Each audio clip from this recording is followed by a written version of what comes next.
আমাদের পাহাড়ে কিভাবে তৈরি হয় ঝকঝকে সাদা চীনামাটির পাত্র? শুরুটা হয় পাহাড়ের ঢাল থেকে।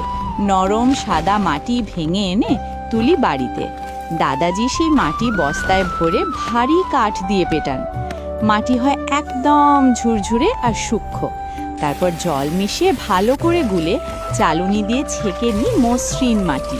সারা রাত রেখে দিলে ভারী মাটি বসে যায় নিচে। সকালে জল ফেলে পাই সাদা নরম কাদা। কাপড়ে মুড়ে পাথরের চাপ। দুদিনে মাটি হয় শক্ত কিন্তু নমনীয়। এবার চাকে ওঠে মাটি, চাকা ঘরে আঙুল নাচে, আর জন্ম নেয় সুন্দর এক পাত্র। শুকিয়ে নিয়ে আবার ঘষা মাজা। খোদাই হয় ফুল, লতা, পাতার নকশা। প্রাকৃতিক রঙে সাজিয়ে শেষে ভাটিতে পোড়ানো হয় সারা রাত। কয়েকদিন পর খুলতেই দেখা যায় ঝকঝকে সাদা হাতে গড়া চীনামাটির বাটি। এই বাটিতে খাবার মানেই স্বাদ আর ভালোবাসা, দুটোই দ্বিগুণ। ভালো লাগলে লাইক দিন, কমেন্ট করে জানাবেন